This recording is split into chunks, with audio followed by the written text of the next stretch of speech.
Hello dear student, स्वागत है आप सभी लोगों का हमारे यूट्यूब चैनल टीके नर्सिंग एकेडमी में। तो आज आपके लिए हम वीडियो लेकर आए हैं जो कि जिपमर पांडुचेरी में जो नर्सिंग ऑफिसर की वैकेंसी आई है। जिपमर वैसे तो बहुत सारी वैकेंसी आई है, पर हम हमारे काम की वैकेंसी की बात करें तो नर्सिंग ऑफिसर की बहुत बड़ी वैकेंसी आई है, तो उसके बारे में हम आज की वीडियो में बात करने वाले हैं। तो जिपमर जो है हमारा इंडिया का एक सेंट्रल गवर्नमेंट हॉस्पिटल है, बहुत बड़ा सेंट्रल गवर्नमेंट हॉस्पिटल है।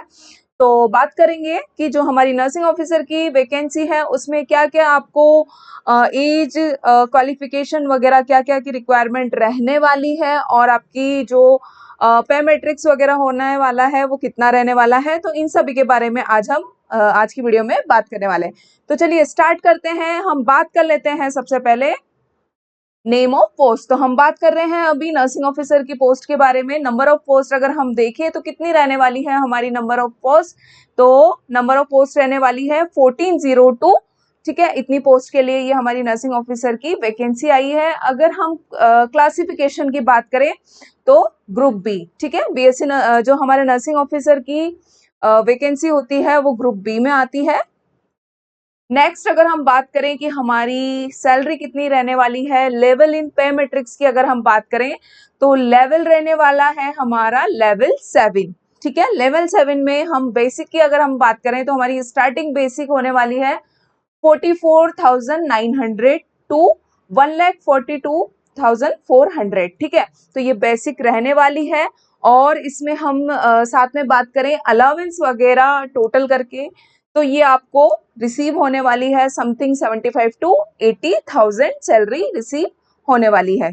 ठीक है, तो ये बात की हमने पे मैट्रिक्स की। नेक्स्ट हम बात करें वेदर सिलेक्शन पोस्ट और नॉन सिलेक्शन पोस्ट। ठीक है, नॉट एप्लीकेबल, जो कि हम आगे देखेंगे क्या है, अभी के लिए आप छोड़ दीजिए इसको। नेक्स्ट हम बात करेंगे age limit for direct recruiting. तो हम बात करेंगे इसमें एज लिमिट क्या रहने वाली है। तो एज लिमिट यहाँ पे 32 ईयर्स से ज्यादा नहीं रहनी चाहिए। ये एप्लीकेबल है यूआर के लिए। ठीक है, यूआर कैंडिडेट जो होंगे उनकी एज 32 ईयर्स से ज्यादा नहीं रहनी चाहिए। और बाकी जो अदर कैटेगरी है जिसमें जितना एज रिलैक्सेशन रिक्वायर होता है उतना रहने वाला है। ठीक है, क्लियर है ये। अब हम नेक्स्ट बात कर लेते हैं एजुकेशन क्वालिफिकेशन की क्या रहने वाली है, कि कौन कौन अप्लाई कर सकता है, कितना एक्सपीरियंस की आपको रिक्वायरमेंट होगी। तो इसके बारे में हम बात कर लेते हैं। तो इसेंशियल की अगर हम बात करें क्या क्या जो है किस किस के लिए रहने वाली है, तो हम बात करेंगे यहाँ पे बीएससी ऑनर्स और बीएससी नर्सिंग जो कि आईएनसी और स्टेट नर्सिंग काउंसिल के रिकॉग्नाइज यूनिवर्सिटी से बीएससी नर्सिंग किया हो, और साथ ही में बीएससी और जिन्होंने पोस्ट बेसिक किया हो वो अप्लाई कर सकते हैं। नेक्स्ट हम बात करें जीएनएम की, अगर हम बात करें जनरल नर्सिंग एंड मिडवाइफरी की अगर हम बात करें तो वही आईएनसी से रजिस्ट्रेशन होना चाहिए, स्टेट नर्सिंग काउंसिल से रजिस्ट्रेशन होना चाहिए। साथ ही जीएनएम वालों के लिए यहाँ पे 2 ईयर एक्सपीरियंस की रिक्वायरमेंट की गई है। ठीक है, 2 ईयर्स जीएनएम वालों को रिक्वायरमेंट यहाँ पे होनी, 2 ईयर्स की रिक्वायरमेंट होगी एक्सपीरियंस की। और एक्सपीरियंस चाहिए होगा 15 बेडेड हॉस्पिटल में मिनिमम, जहाँ पे भी आपको एक्सपीरियंस आपने काम किया हो वो 15 बेडेड हॉस्पिटल होना चाहिए। ठीक है, इससे ज्यादा हो सकता है पर मिनिमम की हम बात करें तो 15 बेडेड हॉस्पिटल में आपने 2 ईयर्स का एक्सपीरियंस आपके पास होना चाहिए। ठीक है, तो ये बात हो गई है कौन कौन अप्लाई कर सकता है। बीएससी पोस्ट बेसिक और जीएनएम अप्लाई कर सकते हैं। नेक्स्ट हम बात करेंगे स्किल टेस्ट की। तो स्किल टेस्ट में क्या रहने वाला है, स्किल टेस्ट में कुछ भी प्रोसीजर्स हो सकते हैं, इंस्ट्रूमेंट हो सकते हैं, तो उनके बारे में वो आपसे डिटेल पूछ सकते हैं। कोई छोटा मोटा प्रोसीजर या कुछ भी प्रोसीजर की आपको करवा सकते हैं, परफॉर्म करवा सकते हैं, ये डिपेंड करता है। ठीक है, तो स्किल टेस्ट रहने वाला है।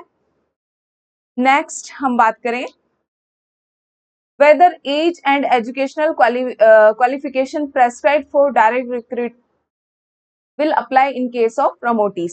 ठीक है, तो यहाँ पे इसमें प्रमोटीज यानी कि जिसका प्रमोशन बेस पे क्या क्या क्वालिफिकेशन और एज से रिलेटेड रहने वाला है।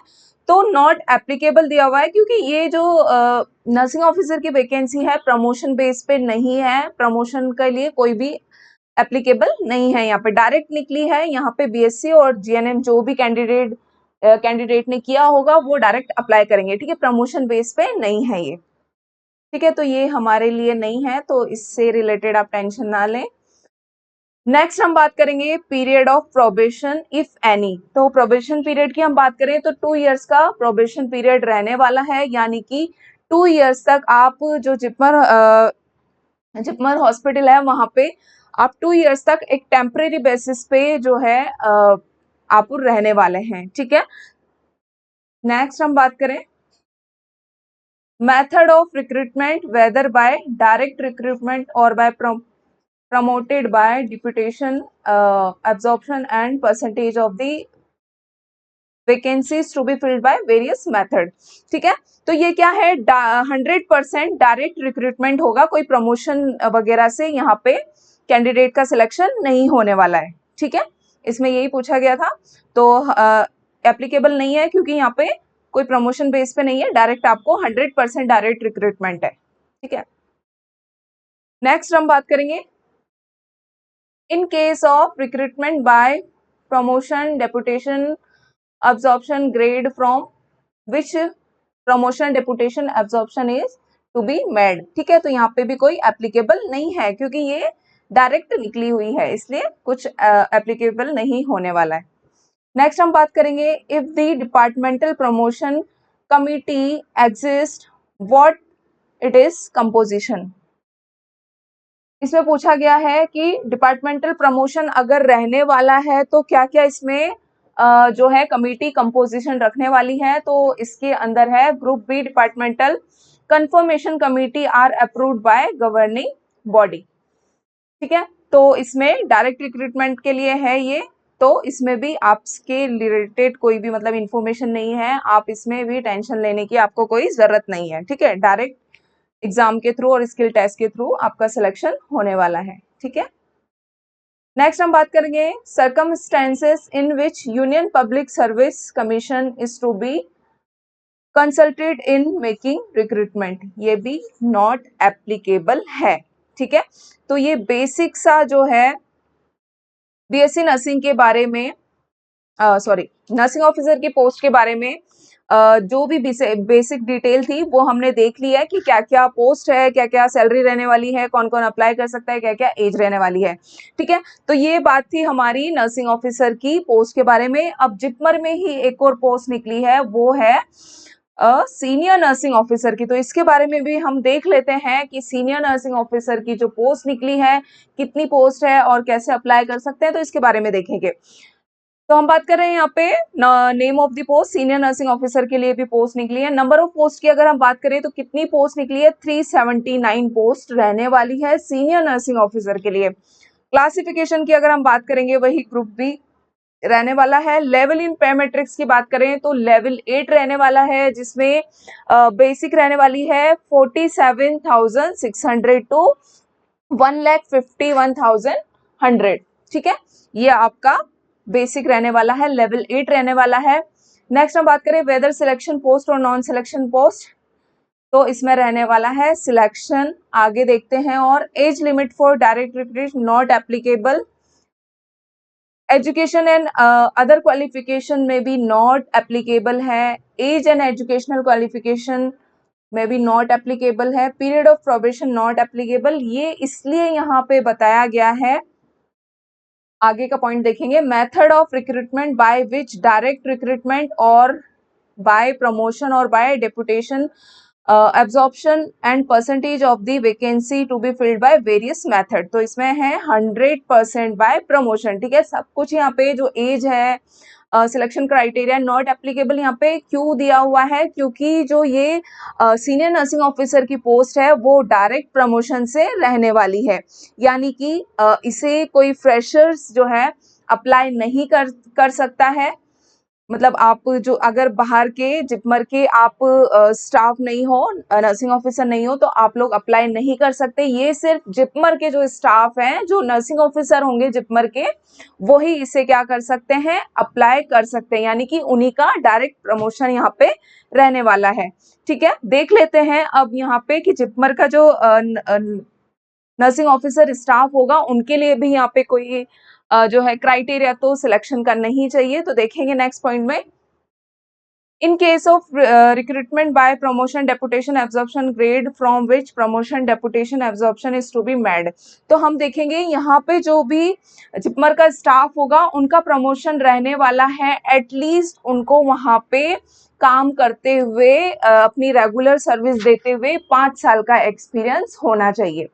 ठीक है, सीनियर नर्सिंग ऑफिसर के लिए अगर जिपमर वाला स्टाफ अप्लाई करता है, जिपमर वाले नर्सिंग ऑफिसर अप्लाई करते हैं, तो उन्हें एटलीस्ट वहां पे 5 ईयर काम करते हुए होना चाहिए। ठीक है,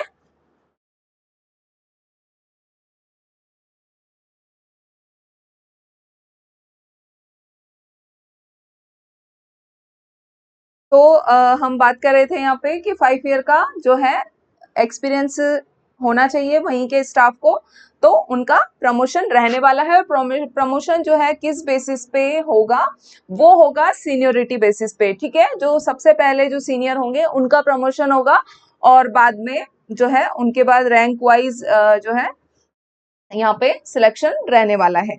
ठीक है, तो ये थी बेसिक इंफॉर्मेशन कि सीनियर नर्सिंग ऑफिसर को प्रमोशन जो है किस बेसिस पे रहने वाला है। तो मेनली यहाँ पे उनको 5 ईयर का एक्सपीरियंस होना चाहिए और सीनियोरिटी वाइज सिलेक्शन हो जाएगा, और इसमें कुछ है नहीं। ठीक है, क्योंकि इसमें बाहर के लोग तो अप्लाई करेंगे नहीं, जिपमर के स्टूडेंट जो है स्टाफ ही अप्लाई कर सकता है। अप्लाई मीन्स वो खुद ही प्रमोशन हो जाएगा, प्रमोशन के लिए तो कोई अप्लाई वगैरह करना नहीं है।